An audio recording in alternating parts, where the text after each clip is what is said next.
ಚಿಕ್ಕೋಡಿಯಲ್ಲಿ ವಿಜೃಂಭಣೆಯಿಂದ ಜರುಗಿದ 75ನೇ ಗಣರಾಜ್ಯೋತ್ಸವದ ಕಾರ್ಯಕ್ರಮ.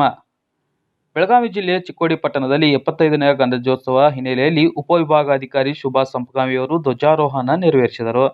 ಧ್ವಜಾರೋಹಣ ನೆರವೇರಿಸಿ ಮಾತನಾಡಿದ ಉಪವಿಭಾಗಾಧಿಕಾರಿ ಶುಭಾ ಸಂಪಗಾಮಿ, ಡಾಕ್ಟರ್ ಬಿ.ಆರ್. ಅಂಬೇಡ್ಕರ್ ಅವರು ರಚಿಸಿರುವ ಸಂವಿಧಾನವು ಅಸ್ತಿತ್ವಕ್ಕೆ ಬಂದ ಶುಭ ದಿನ.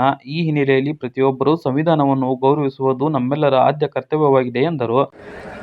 ಹಾಗೂ ವಿಧಾನಸಭಾ ಮತಕ್ಷೇತ್ರದ ಸದಸ್ಯರಾದಂಥ ಶ್ರೀ ಗಣೇಶನ ಹುಕ್ಕೇರಿ ಸಾಹೇಬ್ರೆ ಹಾಗೂ ಪುರಸಭೆಯ ಎಲ್ಲ ಸದಸ್ಯರವರೇ ಮತ್ತು ಚಿಕ್ಕೋಡಿ ಗ್ರಾಮಸ್ಥ, ಭಾರತ ದೇಶವು 75 ವರ್ಷಗಳಿಂದ ಯಶಸ್ವಿ ಪ್ರಜಾಪ್ರಭುತ್ವ ಮತ್ತು ಲಿಖಿತ ಸಂವಿಧಾನದೊಂದಿಗೆ ಇರುತ್ತದೆ.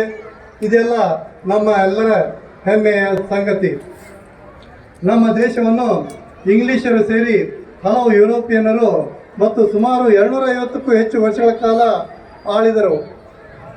ಈ ಸಾಕಷ್ಟು ಜನರು ಹುತಾತ್ಮರಾಗಿ ನಮಗೆ ಸ್ವಾತಂತ್ರ್ಯವನ್ನು ನೀಡಿದಂಥವರು.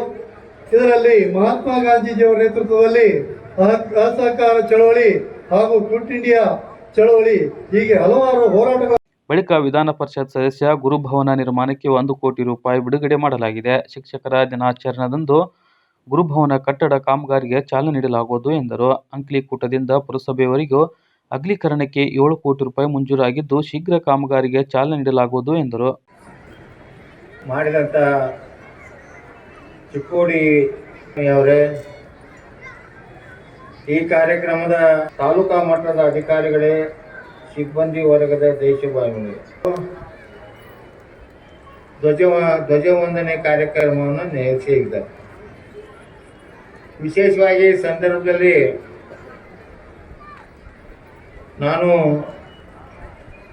ಎರಡು ವಿಚಾರಗಳನ್ನು ಹೇಳಲಿಕ್ಕೆ ಇಷ್ಟಪಡ್ತಾ ಇದ್ದೇನೆ.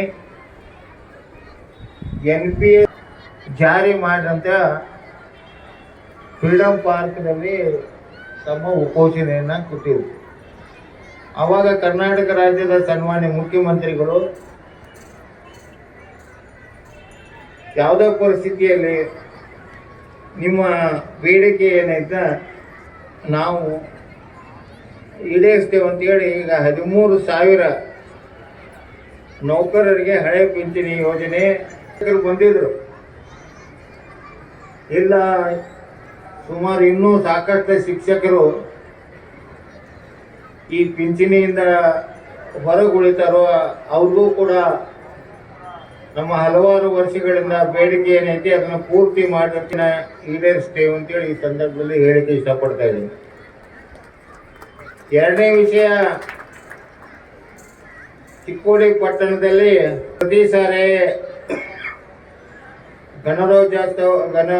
ನಮ್ಮ ಗಣರಾಜ್ಯೋತ್ಸವ ಮತ್ತು ಮುಖ್ಯಮಂತ್ರಿಗಳು ಈ ಸ್ಥಳೀಯ ಶಾಸಕರಾದ ಗಣೇಶ್ ಹುಕ್ಕೇರಿ ಅವರ ಬೇಡಿಕೆಯಂತೆ 1 ಕೋಟಿ ರೂಪಾಯಿ ಅನುದಾನವನ್ನು ಮಂಜೂರು ಮಾಡಿದ್ದಾರೆ.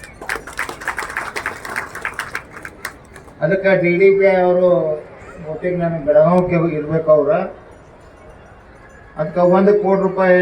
ಬಳಿಕ ವಿವಿಧ ಶಾಲಾ ಮಕ್ಕಳಿಂದ ಸಾಂಸ್ಕೃತಿಕ ಕಾರ್ಯಕ್ರಮ ಜರುಗಿದವು.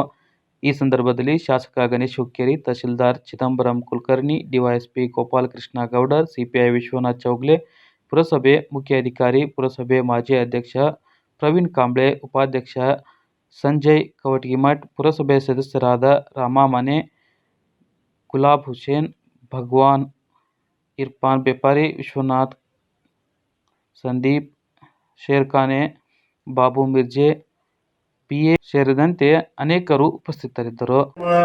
ಚಿಕ್ಕೋಡಿಯಲ್ಲಿ ಸರ್ವಾಂಗ ಅಭಿವೃದ್ಧಿಗೆ ಈಗ ತಾನೇ ಮಾತನಾಡಿ ಸನ್ಮಾನ್ಯ ಪ್ರಕಾಶ್ ಅಣ್ಣ ಹುಕ್ಕೇರಿ ಅವರು ಹೇಳಿದ್ದಾರೆ, ಬರೀ ಸರ್ಕಾರ ಬಂದಿಲ್ಲ, ಇವತ್ತ ಎಲ್ಲ ದೃಷ್ಟಿಕೋನದಿಂದ ಬಡವರಾಗಲಿ, ವಿದ್ಯಾರ್ಥಿ ಆಗಲಿ, ಆರೋಗ್ಯ ಆಗಲಿ, ಪ್ರತಿಯೊಂದು ವಿಷಯ ಬಗ್ಗೆ ಕಾಳಜಿ ವಹಿಸಿ ಅವ್ರು ಇವತ್ತ ಇಷ್ಟು ಖಡ್ಡವಾಗಿ ಇವತ್ತ 75ನೇ ಗಣರಾಜ್ಯೋತ್ಸವ ನಿಂತ ಇವತ್ತು ಹೇಳೋ ಉದ್ದೇಶ ಅಂದ್ರೆ ಇವತ್ತ ಕೇಂದ್ರ ಇರ್ಬೋದು, ರಾಜ್ಯ ಸರ್ಕಾರದಿಂದ ಯಾವ ಯೋಜನೆಗಳು ಬರ್ತಾವೋ ಅವು ಕಡೆ ಜನರವರೆಗೆ ತಂದು ಮುಡಿಸುವಂತ ಪ್ರಾಮಾಣಿಕ ವ್ಯವಸ್ಥೆ ಆಗ್ಬೇಕಂತ ಇವತ್ತ ಅಧಿಕಾರಿವರೆಗೆ ಹೇಳಿದರು. ನಿಜವಾಗೂ ನಾವು ಕೊಟ್ಟಂತ ಅಧಿಕಾರಿ ಇವತ್ತ ಕೋವಿಡ್ ಇರಲಿ, ಫ್ಲಡ್ ಇರಲಿ ಅಥವಾ ಅತಿವೃಷ್ಟಿ ಇದ್ದಾಗ ನಮ್ಮ ಅನ್ನಪೂರ್ಣೇಶ್ವರಿ ಫೌಂಡೇಶನ್ ವತಿಯಿಂದ ಎಲ್ಲರೂ ಕೂಡಿ ಪ್ರತಿಯೊಬ್ಬರ ಪ್ರತಿನಿಧಿ ಹೆಚ್ಚಿನ ಕಾಳಜಿ ವಹಿಸಿ ಈ ಗಡಿ ಭಾಗದಾಗ ಸಾಮಾನ್ಯ ಜನರದ ಹೆಚ್ಚಿನ ಸೇವೆಯನ್ನು ಮಾಡಿದರಂತ ಈ ಸಂದರ್ಭದಲ್ಲಿ ಹೇಳಿ, ವಿಶೇಷವಾಗಿ ಅವರ ಡೆಲ್ಲಿ ಪ್ರತಿನಿಧಿ ಆದ್ಮೇಲೆ ಈ ಭಾಗದಾಗ ಅಂದ್ರೆ ಏನೇನ ಈ ಭಾಗದಾಗ ಒಂದು ಪ್ರತಿನಿಧಿಯಾಗಿ ಏನೇನು ಸೇವೆ ಮಾಡಬೇಕಾಗೈತಿ, ಸರ್ಕಾರ ಯಾವುದೂ ಇರಲಿ, ಕೇಂದ್ರ ಸರ್ಕಾರ ಇರಲಿ, ರಾಜ್ಯ ಸರ್ಕಾರ ಇರಲಿ, ನಮ್ಮ ಜನರದ ಎಕ್ಸಂಬ ಶುದ್ಧ ಕುಡಿ ನೀರಿನ ಘಟಕಕ್ಕೆ ಕೂಡ ಸುಮಾರು ಸಾಕಷ್ಟು ವರ್ಷದಿಂದ ಇವತ್ತು ಕೇಂದ್ರ ಸರ್ಕಾರಕ್ಕೆ ಏನು ಪ್ರಸ್ತಾವನೆ ಹೋಗಿತ್ತು ಅದ ಡೆಲ್ಲಿದಲ್ಲಿ ಪೆಂಡಿಂಗ್ ಇತ್ತು. ಸುಮಾರು 65 ಕೋಟಿ ರೂಪಾಯಿ ಅನುದಾನ ಅವರ 2 ತಿಂಗಳ ಹಿಂದೆ ಡೆಲ್ಲಿಗೆ ಹೋದಾಗ ಅದು ಮಂಜೂರನ್ನು ಮಾಡಿ ಈ ಮುಂದಿನ ಫೆಬ್ರವರಿ 14 ತಾರೀಕಿಗೆ ಟೆಂಡರ್ ಕರೆದ ಚಿಕ್ಕೋಡಿ ಎಕ್ಸಮ್ ಮತ್ತು ಸದಲ್ಗಾಗ ಸುಮಾರು 65 ಕೋಟಿ ರೂಪಾಯಿ ಕೊಡುವಂತ ಒಂದು ವ್ಯವಸ್ಥೆ ಮಾಡ್ತಾ ಇದ್ದಾರೆ. ಶಿರಗಾಂವದಲ್ಲಿ ಇವತ್ತ ವಿದ್ಯಾರ್ಥಿಗೆ ಅಂಬೇಡ್ಕರ್ ವಸತಿ ಶಾಲೆ ಕಟ್ಟಾಕ ಸುಮಾರು ನಮ್ಮ ಸರ್ಕಾರದವರ 22 ಕೋಟಿ ರೂಪಾಯಿ ಅನುದಾನ ಆಗಲಿ ಮಂಜೂರು ಮಾಡಿದರು. ಮುಂದಿನ ತಿಂಗಳಲ್ಲಿ ಸನ್ಮಾನ್ಯ ಮುಖ್ಯಮಂತ್ರಿ ಆಗಲಿ, ಇಲಾಖೆಯ ಸಚಿವರಾಗಲಿ, ಸನ್ಮಾನ್ಯ ಪ್ರಕಾಶ್ ಅಣ್ಣ ಹುಕ್ಕೇರಿ ಕಡೆಯಿಂದ ಅದು ಪಾಯಭರಣಿ ಮಾಡುವಂತ ಕಾರ್ಯಕ್ರಮ ಮಾಡ್ತೀವಿ ಅಂತ ಸಂದರ್ಭದಲ್ಲಿ ಹೇಳಿ, ಇವತ್ತ ಮುರುಘಾ ಆಗ್ತಾರೋ ಸುಮಾರು ನಮ್ಮ ಫೌಂಡೇಶನ್ ವತಿಯಿಂದ ಮೊದಲನೇ ಬಹುಮಾನ 51,000, ಎರಡನೇ ಬಹುಮಾನ 35,000, ಮೂರನೇ ಬಹುಮಾನ 21,000, ನಾಲ್ಕನೇ ಬಹುಮಾನ 11,000, ಏಳನೇ ಬಹುಮಾನ 7,000 ಕೊಡುವಂತ ಇವತ್ತ ನಾವೆಲ್ಲರೂ ಕೂಡಿ ತೀರ್ಮಾನ ಮಾಡಿದೆವು. ಆ ನಿಟ್ಟಿನಲ್ಲಿ ಈ ಗಡಿ ಭಾಗ ಸತತವಾಗಿ ಅಭಿವೃದ್ಧಿ ಆಗ್ತಿತ್ತಂತ ಹೇಳಿ ತಾವು ಈ ಕಾರ್ಯಕ್ರಮದಲ್ಲಿ ಪ್ರತಿಯೊಬ್ಬರ ಸಹಭಾಗಿಯಾಗಿ ಈ ಕಾರ್ಯಕ್ರಮ ಯಶಸ್ವಿ ಮಾಡಿದಿರಿ. ನಮ್ಮ ಮತ್ತೊಮ್ಮೆ ಧನ್ಯವಾದ ಹೇಳಿ BV ನ್ಯೂಸ್ ಬೆಳಗಾವಿ, ವರದಿ ರಾಜು ಮುಂಡೆ, Chikkodi. Thanks for watching. Read, discuss and debate with editor Dr. Yan Prashant Rao.